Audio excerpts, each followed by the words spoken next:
nothing left for me to hate, so I can lay me down, my brothers, on the ground. I bled today until Coyote comes to raise me up and carries me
I just managed to turn that off just in time. Hey, welcome to the Scottish Rugby Podcast. It is myself, John Anderson, here tonight.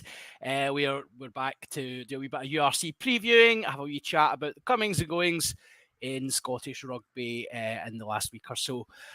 Tonight, I am joined by a very, very special guest. We have got David from the Scrum of the Earth podcast here to join us on this odyssey of URC. Welcome, David.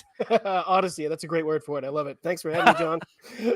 It's great to have you along, mate. And we might even touch on some of your MLR at some point. I'm sure it'll get a wee mention at some point. So, but yeah. Well, I brought a fitting poem this time for y'all. Oh, good. So this time I went with a pretty on the nose one. Oh, by the way, I'm hoping my audio is better than last time. I listened back to the episode last time I was on, and it was abominable. So my apologies to all your listeners for that one. No, not at all. I think your audio is perfectly acceptable tonight, good. Mate. Sounding good. So yeah, we are we're here. We're live. We had talked about taking a wee break over the summer, but we just couldn't resist it, and we wanted to keep bringing you rugby. Obviously, there's been other things happening in Scottish rugby over the last wee while, but this episode we will keep it light-hearted and jovial. And with the pro clubs coming back for the pre-season friendlies, which we will come on to in due course, because wow, is there news about that? But well, I've got the very last stanza, just the 4 lines by Robert Louis Stevenson from a little bit called Summer Sun, and it's just above the hills, along the blue, round the bright air with footing true, to please the child, to paint the rose, the gardener of the world he goes. Love that little bit. The setting sun of the summer, and we're almost back to the URC Odyssey, as you say. Mm-hmm.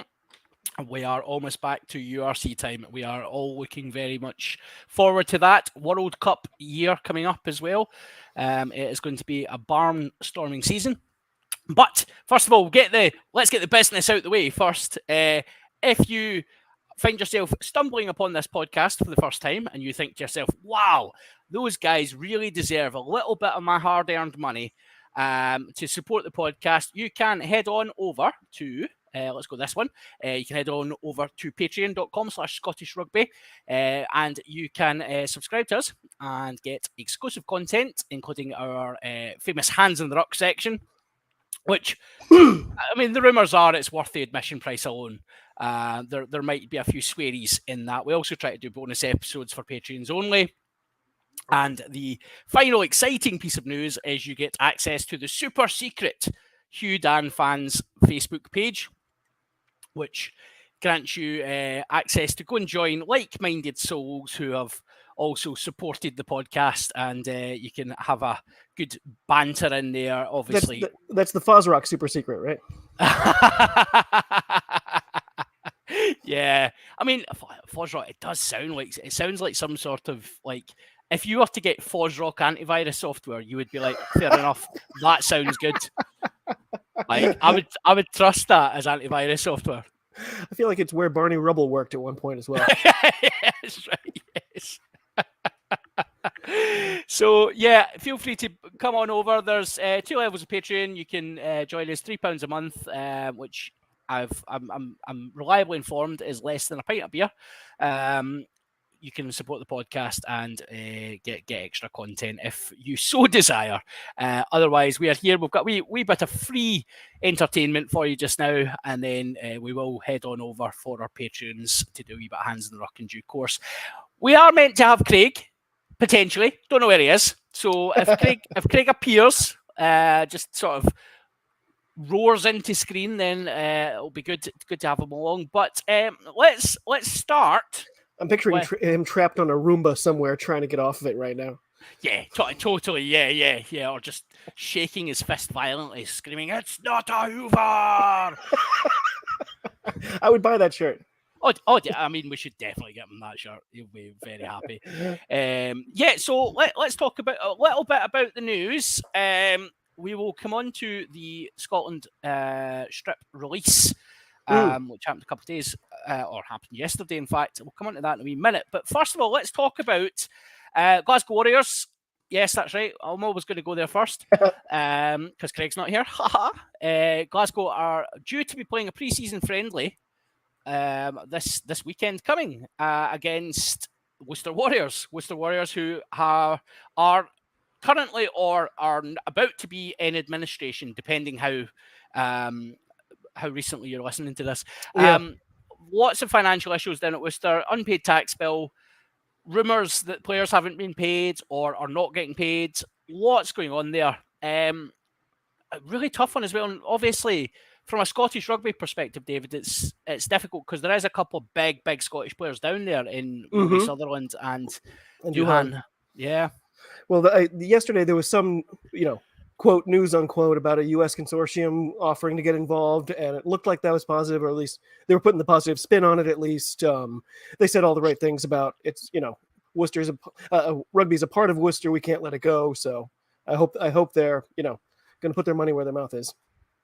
Yeah, so that will be is that the consortium? Yeah, I've got it here. That's a consortium led by Jim O'Toole, who used to be the chief executive at Worcester, so obviously knows the lay of the land down there. It's interesting as well because Worcester have always been so Scottish rugby have always had an interest, not necessarily financially, but have in the past looked at or speculated about possibly investing in Worcester.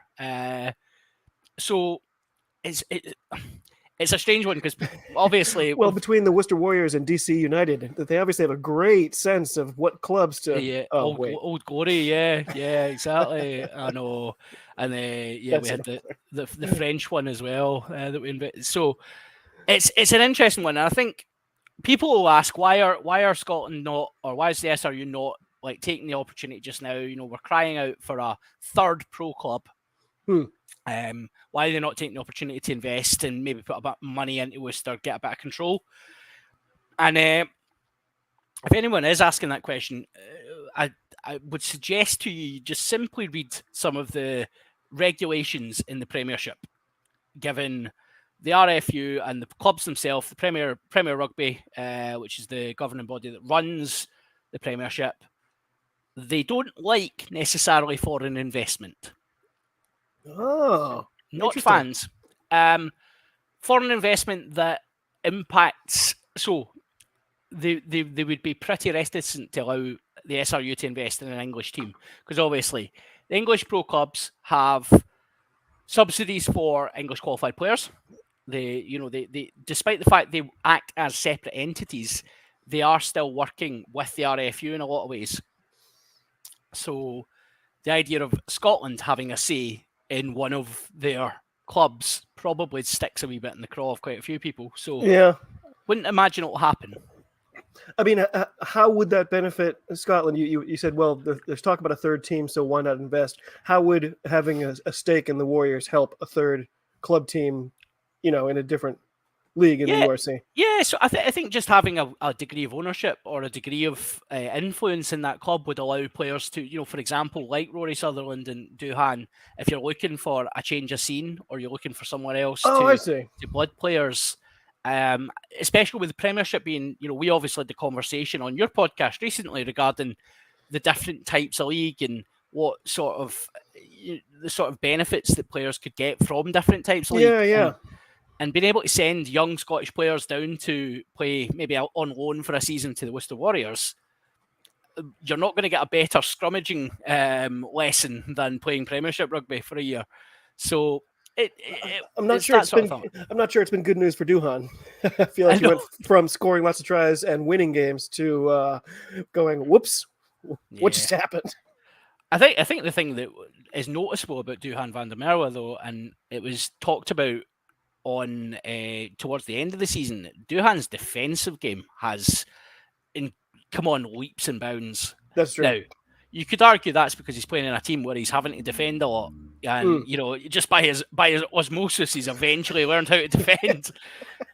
Practice makes perfect, Duhan. Yep. But I mean, positionally, he was looking so much more smart about what he was doing. So I think there'll be benefits to his game of having been there. But I wouldn't be surprised if he rocks up somewhere else quite quickly. I wonder. There were questions about his defense as far back as the Lions tour, and it feels to me like he's been getting better in that area ever since then. Do you think it's because he's in the Premiership and experiencing this different type of rugby, or is it just a natural progression as a player? I mean, it could even be as simple as being around the Lions set up and just, hearing those different voices and learning a bit. So, yeah, there's a lot of different things maybe at play. But certainly his skill set in that area has increased tremendously. So it'll be good to see what he can do. He should be a badass on defense. Well, this is true, but I will refer you back to my famous Tim Visser, all 6'5" of Tim Visser, and the guy, to use a Scottish phrase, couldn't tackle a fish supper. Defence was not his game. Let's put it that way.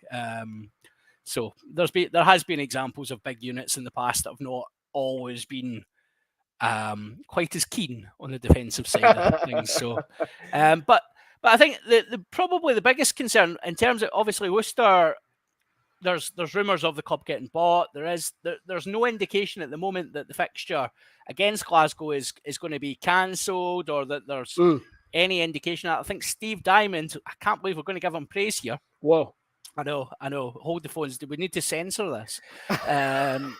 Steve Diamond apparently has been doing a lot to keep the players together as a unit. I've heard the morale is just terrible right now. Yeah, it's not easy. And all the while, Glasgow are marketing their jolly to Inverness with all the aplomb that they usually achieve. We've had Xander Fagerson in an Inverness Caledonian Thistle shirt. We had Tuipulotu talking to the press today as well. Really? See, this is the kind of thing we don't get here. It's not like I can say, "Oh yeah, I caught that coverage," because it's not here. Tuipulotu did what? Yeah, you got to love a bit of Tuipulotu in deepest, darkest Inverness shirt. So yeah, but it'll be interesting to see, and I think it's important to note as well before we move on to the other bits and pieces.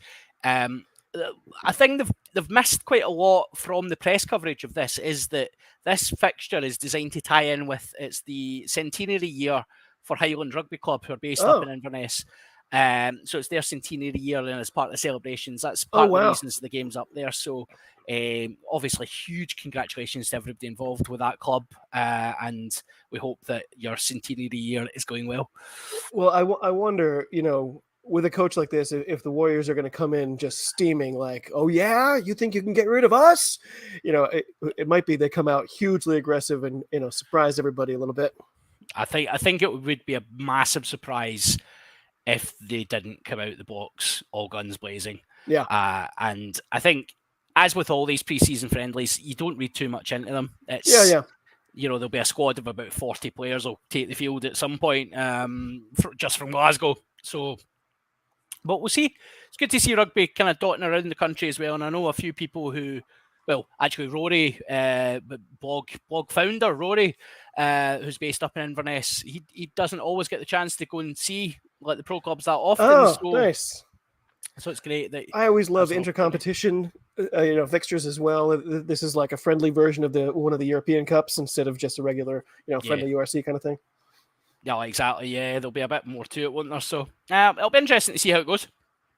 In terms of other news, as I indicated earlier on in the pod, that we have a new Scotland shirt, and it has been met with the same reaction that every Scotland shirt in the history of Scotland shirts has been met with. Someone has reliably written a cheat sheet for you, so that when a Scotland shirt comes out, you can just reference the cheat sheet. Oh, nice! It's new kit bingo. Yeah, yep. So it's too expensive. The sizing's all wrong. It does have a collar, doesn't have a collar, is weird in the arms, depending which one you subscribe to. We've also got does it have tartan? Doesn't it have tartan? Where's the purple? Why is there no purple? Is there purple? It's very. I saw a couple of the reactions, and it seemed like I'm pretty sure I read this a year or so ago, and maybe the year before that. Yes, absolutely. So to be fair, so I think my looking at the shirt, my sort of initial feeling, and I've just noticed the man himself, the myth, the legend, has just screeched into sight. There he is. Good evening, all. How are we doing? Excellent. How are you? Yeah, not bad, thanks. Just a bit of a rush there just to get in from training. So we were commenting, Craig. We were a bit concerned that you were stuck in a Roomba and you were just going round and round in circles and you weren't sure what was happening. Vacuum humour. I like to hear. We are a vacuous pair. Oh, boom, boom. This is why you're here, boys and girls. This is why you're here. So we've just talked about Worcester Warriors and how Duhan's coming to Glasgow, Craig. We didn't say Duhan. Didn't work. Well, so, I don't know. I think there'll be an implosion through in Glasgow because you've got Alan Dell and then Duhan, the two most beautiful men in rugby. Yeah, and then Hugh Jones as well. I mean, that is Sex Factor stuff. It's magnificent. We finally have a game plan. Paralyze the other team. Yeah, with pure beauty. Yep. With pure beauty, absolutely. That's the game. So we're just discussing the Scotland strip, Craig. So I was just giving the usual cheat sheet of what gets said about Scotland strip on release day.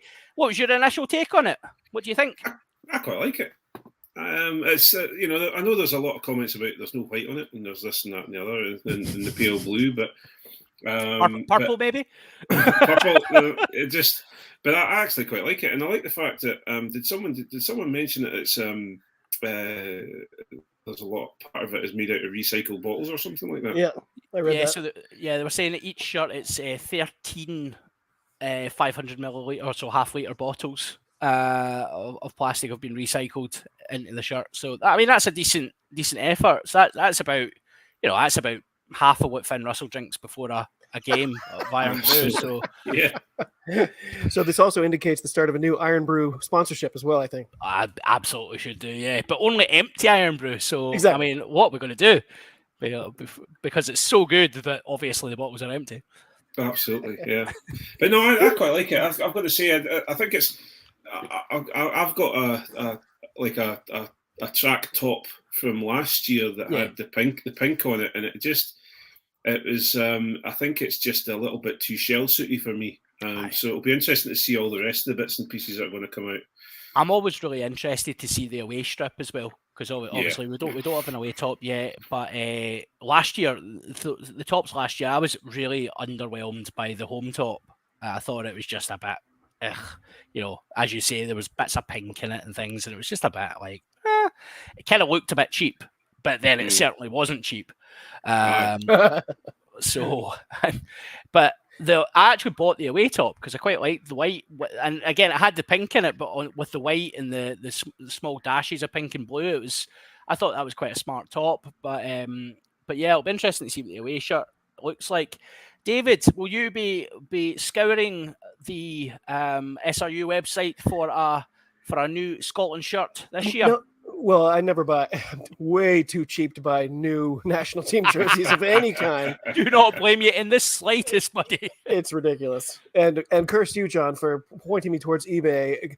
Now I just have an alert set up that said the words "rare rugby jersey, $30 and under with free shipping," and I get an email about that every day. I'm like, oh, why am I doing this to myself? But no. And of course, I saw the announcement of the new kit. Well, but just on my phone, on Twitter, so it's kind of these thumbnails.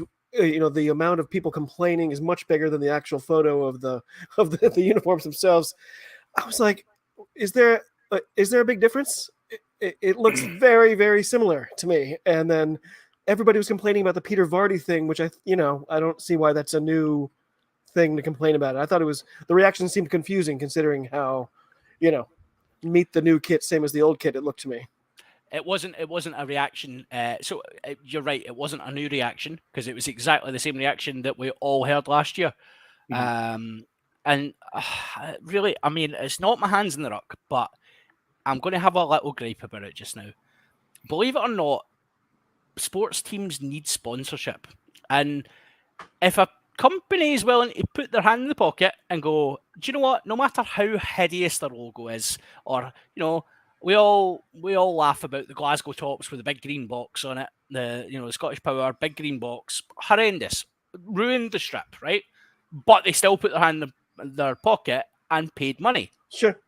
Peter Vardy has done that, and it's clearly more money, or at least it seems to be more money than perhaps previous title sponsor BT. Other sponsors we've had over the years. We've had some absolute. I mean, obviously, people remember the famous grouse was the one and only, really. But yeah, we've had a couple other shockers as well. So I think I don't get too hung up on it. And actually, a lot of these strips are so badly made now that the Peter Vardy thing will be on that stupid plastic that comes off in the wash if you if you wash it in the wrong temperature, which clearly I'm obviously going to do. So, Logan, sorry, David, there you go. I was just going to say, so this might be an odd take because I'm a convert, because American sports don't generally do the advertisements on the jersey. It's just the plain jersey. You get your name on it and stuff, and you get your own number. That's the typical American style. And Americans who first encounter soccer, for instance, are like, "Oh my God, what?" They look like NASCAR. Yeah. Cars out there, with all these. How many more ads can you fit on a guy? And then I figured it out. There's no commercials during those rugby games. There's no damn commercials. I don't have to spend 2 out of every 3 minutes watching an ad for Little Caesars or something. I will take it. Show me as many go French, fit as many logos onto your kit as you possibly can. Plus, then here's my weird take: is the other thing is it'll change the next year.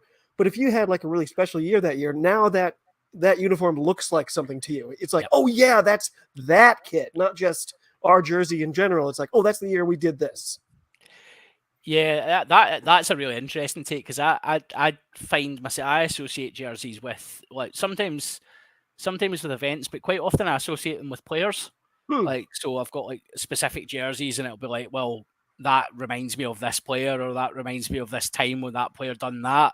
So it is quite unique in American sport that you have that kind of, you have the strip, and there might be subtle changes to it, but ultimately, American football top from 1995 will generally be the same color and roughly the same design as one in 2005 and 2015.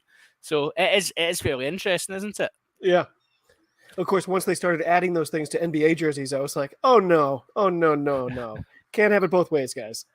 Well, I think it's real. So what I don't seem to understand is that everyone's moaning about Peter Vardy being on the shirt, but actually it's white writing on the shirt. It actually goes quite nice. Well. It's all right. For a sponsor, it's a decent shout. So I don't know. No, you're never going to please everybody. And to be honest, I'm a big fan of the dark blue with a white collar, and a little bit of light blue or a little bit of purple. And I think one of the strips, I think the one that had the tartan down the sides, was a favourite of mine. But then, funnily enough, when you're talking about a player in a shirt, the red with the yellow world class away Phil shirt. Godman. Well, actually, it was John Barclay. I associate with that because he scored in front of me, not just for me. Came He to your scored a house. try, right? Yeah, he went, "It's for you, Craig," and he, yeah. It was like Say Anything for Scottish rugby. Yeah, but yeah, I was at Murrayfield and he scored in that shirt. I just remember that one stuck with me as well. And I loved that shirt actually. I wish I had one. That was the world class Phil Godman one, wasn't it? It was the red. I think so. Yeah. Yellow, white. Right, I'm going to look this up as we go. Because it had the lion rampant through it, did it not? Let's rugby. Let's see what we get. I mean, that is a fairly generic Google right there. We will have to do. Oh, there it is. There it is. There's the. Oh, it's on eBay, David. Oh, under $30 free shipping. I can't remember if I told you guys I got a couple of bizarro jerseys, and one of them was way too small. So I was like, "Hey, son, you try it on." And he was like, "This smells funny." Yeah, it's from Eastern Europe, and I don't even know what kind of cigarettes this dude smoked. Oh, yeah. So I think that was the 2005-06 Scotland away shirt. Yeah. So yeah, pretty. I'm a wee bit excited because I've got new shirt tomorrow. It's Edinburgh's revealed tomorrow. Oh, right. It'll be interesting to see what happens. I don't think it'll change much. I think it'll just be a slight movement, but we'll see what happens. This will be the year that the title sponsor is Iron Brew. That needs to happen. It's like such a no-brainer. You look like a can of ginger, and like he's still only sponsored by them, and like you could market the absolute gubbins out of that. Be like, oh look, Edinburgh made of girders. Wee, look at us, hard as nails. Like roll out Schumann and have him like, swigging Iron Brew with some bills. Standing beside the Forth Bridge. Aye, exactly. Yeah. There you go. I mean, I'm doing the marketing team's job for them here.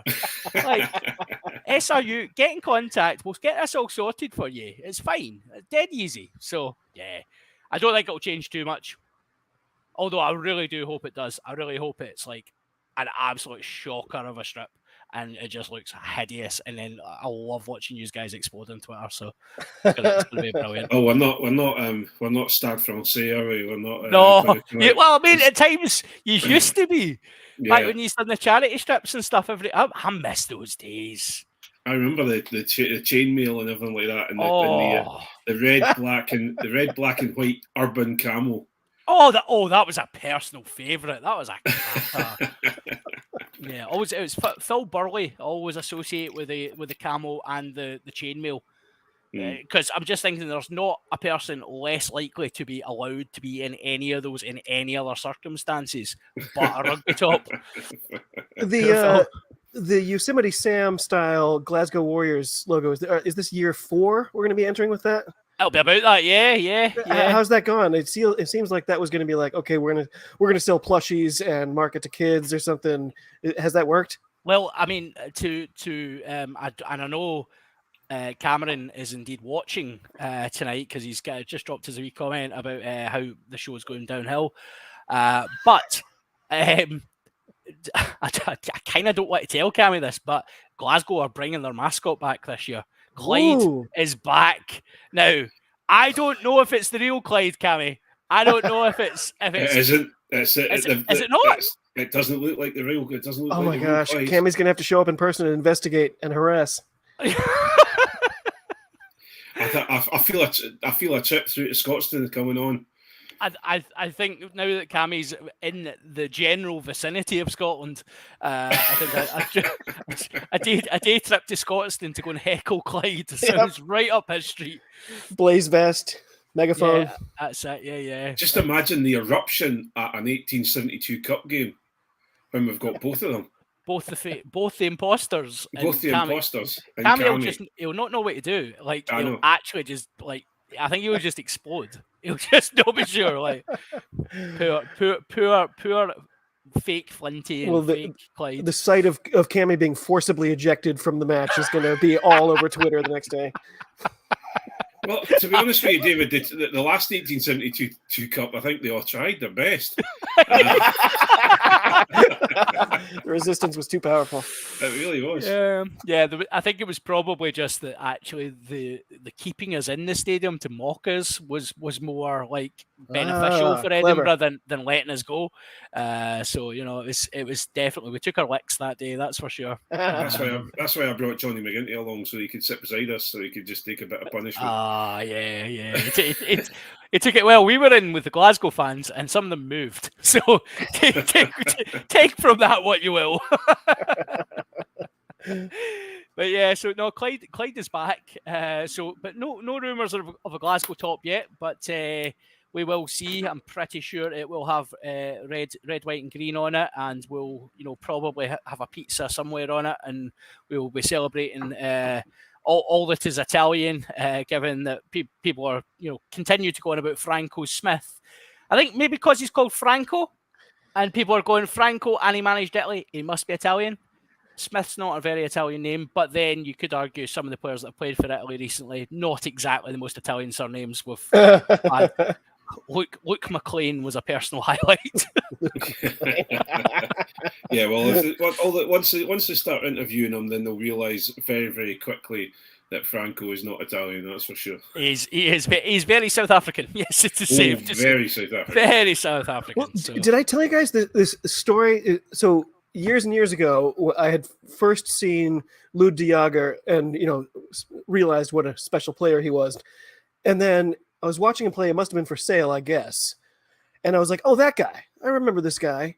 Doesn't he play for the Springboks?" And then the announcers kept saying Lud de Jager, and they would always just say Lud de Jager. And I was like, Lud de Jager, like Ludiaga, like he's Italian? Is that weird? So I googled Ludiaga space rugby, and it was like, did you mean Lud de Jager? Yeah. Like, wow, Google, good job. It's a monster of a man. He's, what cracks me up is the fact that you see Lud de Jager on the same pitch as Faf de Klerk, and the difference is just phenomenal. You could almost put a Faf de Klerk on top of Faf de Klerk, and you would still be just about at the same level as Lud de Jager. Put him in a trench coat. They can both go to the movies together. Absolutely, yeah. No, we can go to this movie. 2 for Jurassic Park. I mean, one. Oh dear. Well, I tried a series of memes for a little while, like a picture of Lud de Jager with his family, and I was like, Brood de Jager, and then a platter of food from it. It's Food de Jager, and it never caught any traction. No. Probably deservedly so. I think that's more timing than anything else, David. I think you could have got there. If you'd done it on TikTok, you would be fine. There I am. See, that's what it was. You just needed a different medium to go and get there.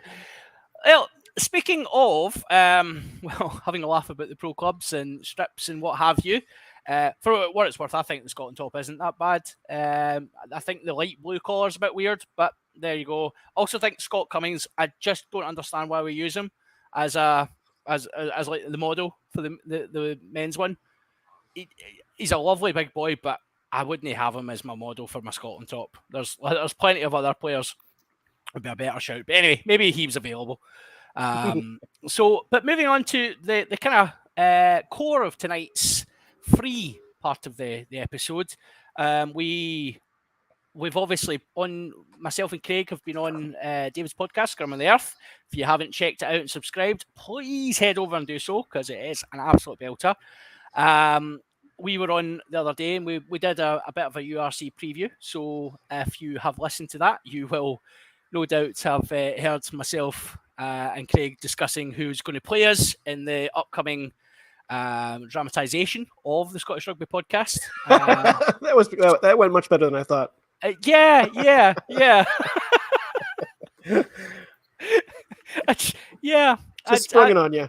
I wasn't really sure where that was going, and yet, I've had many tweets about that. But yeah, so we did a bit of a preview, but we'll just kind of summarise our thoughts here. It'd be good to kind of get your take on things as well, David. Given, like, I presume it's quite difficult for you to watch the URC. So you got to subscribe to their own streaming service. Last year, I had a feeling they set the price at X, and I was like, that seems a little high. And I just have a feeling that after 3 weeks, they're going to be like, oh shit, nobody's nobody's paying for this yet. We better slash this price. And sure enough, that's exactly what they did. So I just paid the $50 instead of the $90 or whatever, and then watch the rest.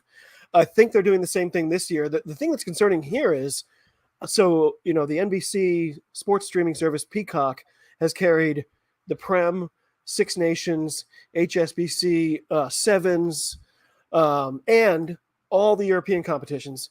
They literally took the rugby category off of their site just in the last week or so. Ooh.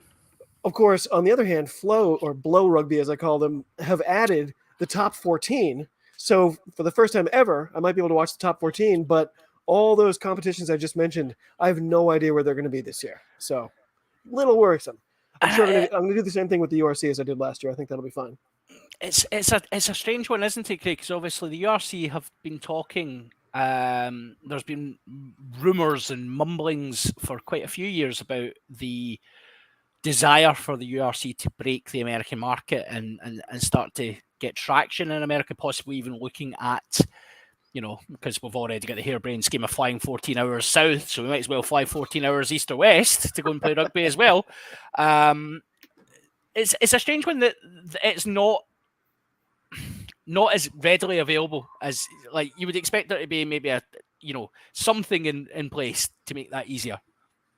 Yeah, well, sorry. ESPN Plus used to carry the Pro 14 and a couple other competitions, and ESPN was like, okay, that's enough rugby for us. So I think it's also, I think it's still a very, very niche sport over in America, I guess, isn't it, David? I don't know if they're often right or not, but so I guess the money's not there for the advertisers, and also the fact that with rugby you can't have an ad break every 5 minutes. You're going to miss something. So unless it's a Johnny Sexbot kicking the ball over the posts, or Dan Bigger, who's going to take about 6 minutes to actually get the ball placed and then get it all right, you could maybe go to commercial on that one. But I don't know. You would think that with Rock Nation being involved, that you're going to start to see rugby taking over the world as such, but there's nothing happening. Well, yet. MLR has figured out a way to sandwich in, I think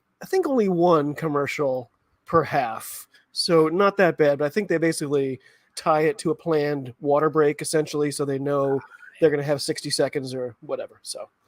Now, if there's a sorry, John, but if there's a league that's going to tie itself in with Rock Nation, I'll tell you the MLR would be a good shout, because of the antics of it's for the beautiful people over in MLR, so it would work well with the Rock Nation style promotion, I would think, especially the Gultinis anyway. Oh, absolutely. Is there not? There's an argument to be said then that perhaps what we need to be doing is, like, obviously we've criticised Johnny Sexbot and Dan Biggerana for their antics goal kicking, but maybe there's an argument to be said that we just extend that and say, do you know what, goal kickers, you're absolutely mandated that you have to take 2.5 minutes, because then we can cut to break. You got a 2-minute commercial in, and then it comes back just as he's doing his last flap about, or Johnny's kind of staring into space once more. Just in time for the kick to go. Well, you're down 4. There's 2 minutes left, but here we're going to commercial. Yeah, Pizza Hut. Yeah. I'll tell you the thing though. I was really impressed, and I hope the SIU are listening, because I want royalties off of this one. If they take this idea, they are always listening.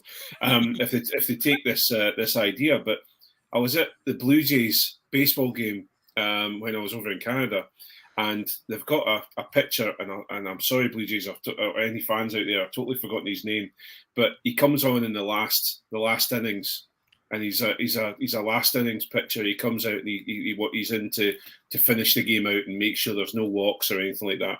And he come and they've got the digital advertising hoardings all around it, and it all goes to fire, and then all of a sudden they bring out this picture of him. He's coming on and he walks, and it's not like he walks out the area where, if you've ever watched baseball, they've got like a dugout.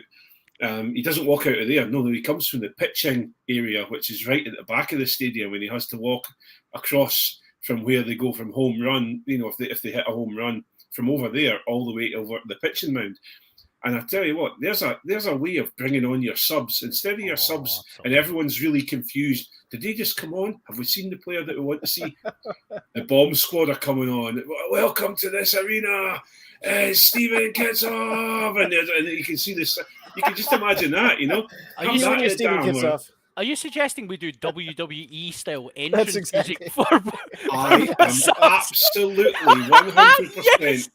Is that Dwebe's music we hear? That we should have. Boom! If Schumann is on the bench, for example, and then the damn health, we get his picture coming up, and there's music, and on he comes as he's. Would you do it like proper WWE style, where like the lights would all go down, and then it would just be like a big crescendo, and the music would start playing, and then he would come. He'd be high-fiving people on the way across.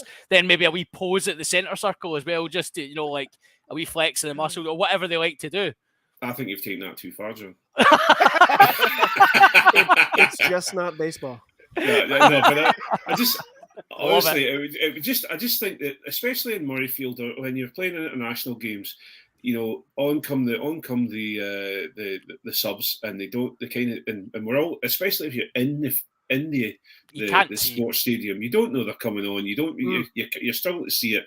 And I just think there's something that could be done there that says on, and coming onto the field now is, and then you'll get to watch them come on, and there's a big hoo-ha rather than them being on the field, and then there's just a guy in the background, or usually it's Bruce Aitchison who's going, coming on the field at such and such, I think there's an argument as well that actually it's quite difficult sometimes to follow with Scotland in particular, because half the time we're not entirely sure who the substitutes are or what they look like, because Gregor Townsend has, obviously just picked a wild one from middle of nowhere, and Cammy's edited the wiki page, so you don't know what he looks like. And it's tough. It's tough. I'm just waiting on the. Here comes Jovan Sebastian. John runs out with a chair and hits him across the back and stuff like that. Scottish rugby does Attitude Era WWE. Fantastic. How many players can we use Enter Sandman for? Well, actually, if you have a Glasgow Warriors, use it for older players. Exactly. Yep. I miss when we had Biffy Clyro. I'm a massive Metallica fan, but I do like Biffy Clyro for us coming out. That was better. The captain, which Glasgow haven't got one of those yet. So, we need to figure that one out. We wait with bated breath. We do. Right. Anyway, that was enough of that. URC, Craig. Where are Edinburgh going to finish? Tell me. For any of those who were listening to the Scrum of the Earth, I really do feel that Edinburgh have a chance to finish top 3 this year, and I think they've got a chance to push on. They've maybe it's not as much recruitment has maybe they haven't spent as much of the SRU's money than maybe I would have wanted them to, but they've got or they've saved a little bit of it by bringing in Otterak, and they've signed a few of the younger lads coming in, or re-signed them, or brought them out of the academies and signed them with their first pro contracts. But hey kid, want to play for Edinburgh? First time's free.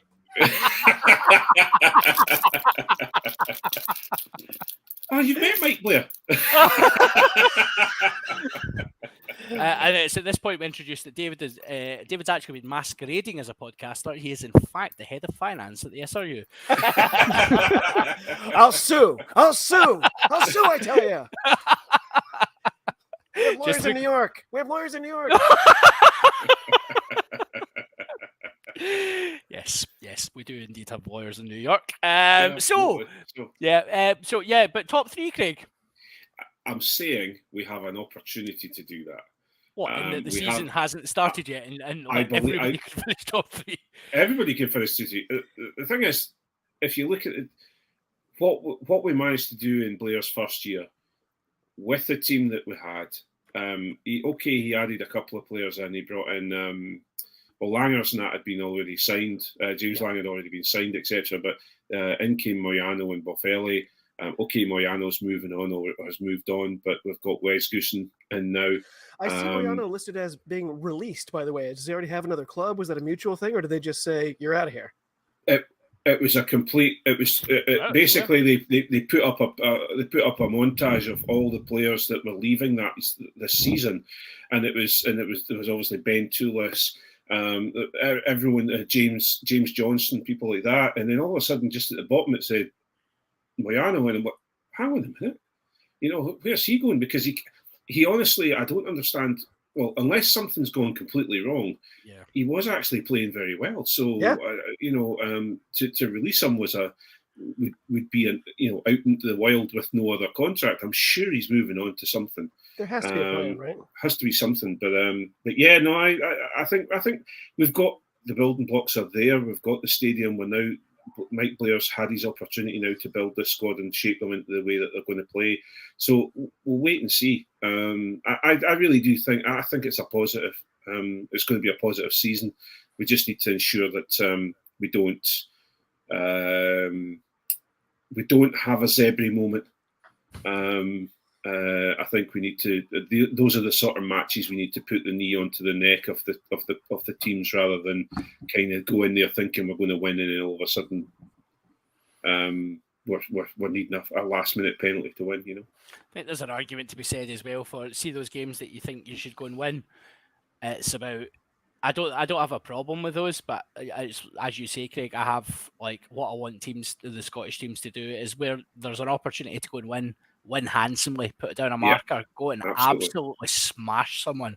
The difference in confidence, if you can go to one of the lower teams in the league, right, and you can go and you can smash 50 points past them, the impact that has throughout the squad, you know how to score points, and it just makes teams think about you.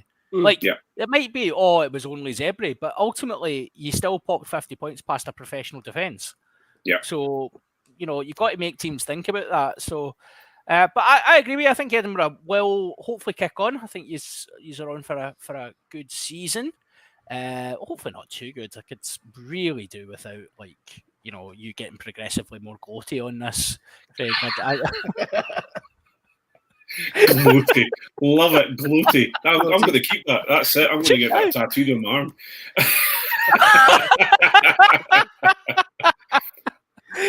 Are you going to get it tattooed in alternate orange and blue letters? Absolutely, and it's going to be like I'm going to be sitting here like instead of the goat, I am the gloat. I am the goat. Amazing. So. Yeah, obviously conflict of interest here, so I'm going to recuse myself from speaking about the Glasgow season.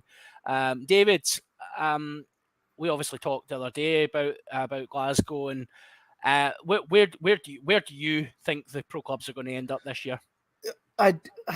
I wish I could agree with Craig. Top 3 seems impossible to me because of the Irish sides and the South African sides. I just don't think there's room in that top 3. You're going to have Leinster at the top. You're going to have the Stormers right there. That third spot is going to be the Bulls or Munster or Ulster, you'd think. I think maybe fourth, but I see it really that top 3 is just a log jam, especially with the top at least 1 or 2 spots just kind of spoken for. It's funny because I had thought Glasgow were going to do better this year than last year because it seemed like they got, all the talk was, we've got to get rid of this coach, but we can't get rid of him. And then they got rid of him, and it was like, oh, maybe the mood just lightened considerably. Maybe things are looking up. But talking to you, John, actually, I'm like, no, it's reasonable to expect a step back. If they start out with a couple of big wins right off the bat and look convincing, I think that could build a lot of player momentum and a lot of just sort of team confidence that could translate. But if they come out and, skid the first 3 or 4, I think they might all think, oh yeah, this is a rebuilding year and that's okay, and nothing happens that quickly and stuff. And I think the foot might come off the gas a little bit. Yeah, I think part of the concern for Glasgow as well is they're already going into the season. 9 injuries is what's listed at the moment. So we're already going into the season. No first choice fly half because Ross Thompson's out with a back injury. Duncan Weir's out as well, which we've done to death my views on that. So we're either going to be starting the season with a lesser spotted Diego Minotti, who obviously Danny Wilson did not fancy in the slightest, which makes me convinced that he's probably one of the best players in the world. Or we've got short-term signing Joel Hodgson, who formerly of Newcastle Falcons. What is it with Falcons fly halves, Craig, and dodgy haircuts? Is it a thing that they do? Well, it's amazing because actually the first time I saw Joel Hodgson was Newcastle were playing Edinburgh as a warm-up game, and he was playing scrum half. Oh, okay. And he's quite a vibrant scrum half, and he had these flowing blonde. He was a faff to Clerk, like yes. With the flowing blonde locks. And I might be completely wrong, but I was sure it was scrum half. And then he's moved on to he's moved up he's moved over to fly half. And it's for me, and okay, it might just be that the market is kind of what's the word? The market is kind of, there's a logjam and there's not very many people out on the market there to sign up. But to be honest, you would think that they would hang on to Sean Kennedy. I don't know if Sean Kennedy's retired fully, but they bring one of the young lads through from the Fosrock Academy rather than bringing in Joel Hodgson. Sorry, I was wrong with Sean Kennedy. I've mixed up there, but just said scrum half. But yeah, no, Sean Kennedy's still there. But I take the point, Craig. I think you're absolutely right. You would, and maybe that does speak to like the depth of 10 at the Super Six, and we've obviously talked about the type of game that the Super Six. It's been very entertaining watching it, and a bit like Super Rugby in a lot of ways, and defence very optional. But it does maybe say to me that we're still in a position that the pro game is still too far away from that setup. That because you would want your 10, it's one of those ones. It's 10 in your props. You just can't. There's no hiding place. You just can't get away from it. So, but you're absolutely right. But surely, John, what is the reason for the Super Six if it is not to provide you with professional players? Craig, absolutely, good sir. That I just think that perhaps that pathway has not quite been fully utilised, and maybe it will take a couple of years before we see the fruits of this labour. But yes. Personally, I would happily see a young boy. Like I think we've done it with Ross Thompson. Do you know what? He came out of nowhere and was thrown in at the deep end. Finn Russell came out of nowhere and was thrown in at the deep end. Rory Jackson was the same. Duncan Weir was the same. Glasgow have got a history of throwing 10s in at the deep end and going, do you know what? Show us what you got or ship out. And that's professional sport. And I think there's a lot to be said for that. And I think, we look at Edinburgh under Cockerell. You had Nathan Chamberlain absolutely gagging for game time and couldn't get it for toffee, and ended up he's down at London Scottish now. He's moved down there, but we have to put game time into these guys, because with the change in the league the way it is now, we're not going to get those. Theoretically, we're not going to get those international windows. Of course we are, because obviously Scotland players are going to camp and we'll have to play a scratch team when we go on a tour to South Africa. But I think it's really important these young players get that game time. So I would have happily thrown someone in. But you're absolutely right about Joe Hodgson. He was scrum half for England under 18s before converting to fly half under 19s. But he would probably have covered scrum half as well. So you're spot on with your knowledge. It's not like me to out knowledge you, John. Do you know, he's a player I know very little about, other than his fantastically, wonderfully bad hair at times. So he's not a player I know terribly much about, but I'll be interested to see how he goes. And it's an opportunity for him as well, short-term contract, but if he was to go well, there's always an opportunity to kind of boost the depth at 10 for Glasgow. Absolutely. Particularly if Ross Thompson gets a run at 10 for Scotland at some point. But yeah. So Scottish players moving around. I see that Sam Hidalgo Klein he's ended up at Benetton from the Exeter Let the Rebranding Commence Chiefs. This will make his 6th team since leaving Edinburgh in 2018. Looks like his last cap was only 2 years ago, though. Is he completely off the radar? So only it's been 6 clubs since 2018. I thought it had been about 60, to be honest. Are you talking about European Cup winning Sam Hidalgo Klein? I think we're talking about turnover winning European Cup winner Sam Hidalgo Klein. Yes. Honestly, that referee should have been struck off for how bad that was. It was penalty all day and twice on a Sunday. But the thing is, and this is I see Scarlets, Harlequins, Racing, Lyon, and the Chiefs. During his time at Scarlets, he also played for one of the Welsh Premiership teams because he was patched out to them.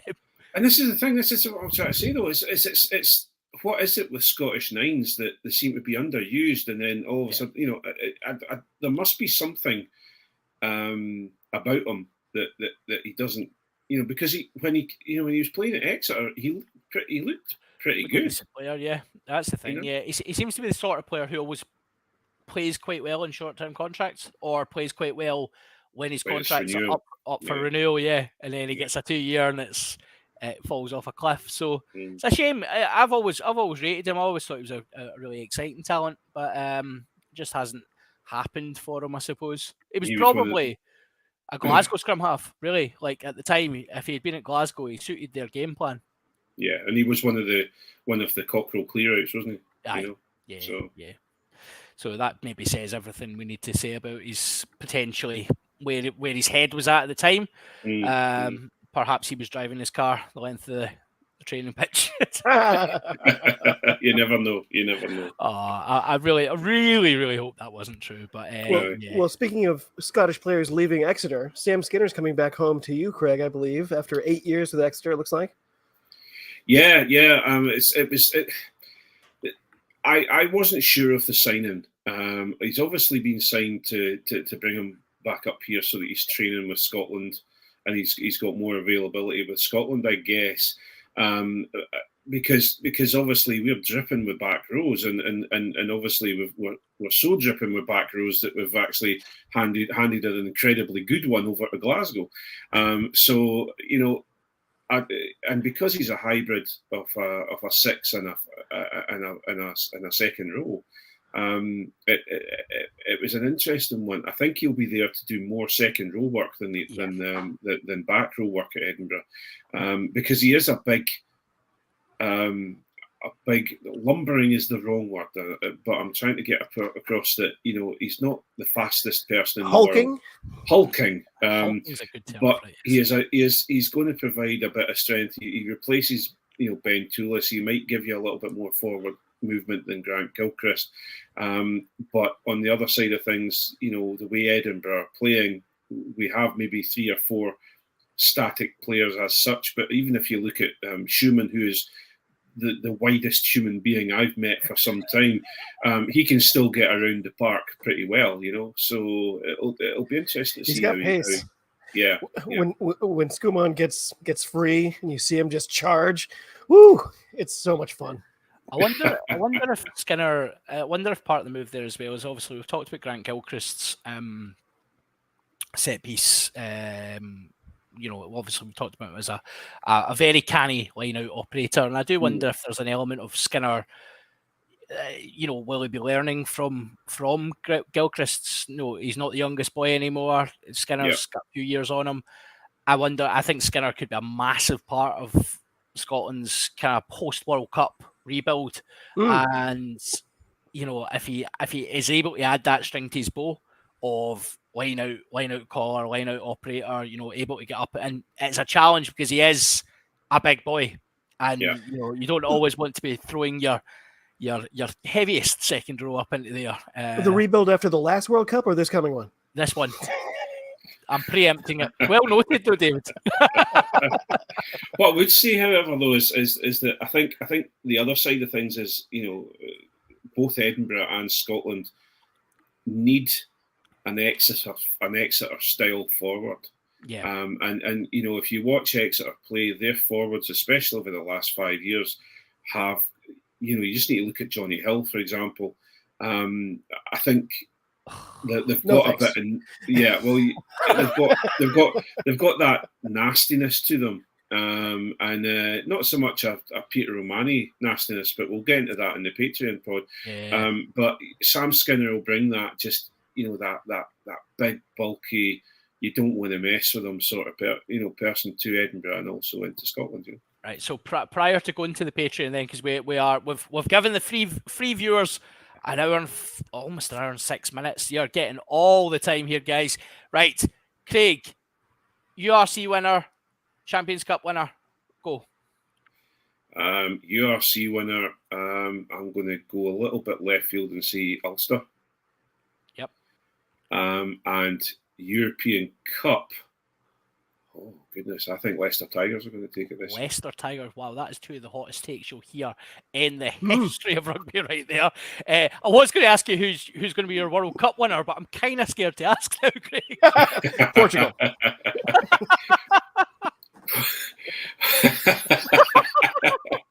Damn it. You stole it from me. Sorry, man. World Cup winner. I think it's probably Russia. No, no. I think you'll see. It's going to be. I think it's going to be South Africa again. South Africa again. Okay, David. Same question. URC, Champions Cup, Rugby World Cup. Stormers in the URC. I'm going to agree with Craig and say the Tigers take it. You are both absolutely at it here. You are clearly at it. I like that one. I really like that. File yourselves. And I've been saying it out loud on my own pod so many times I can't not say France.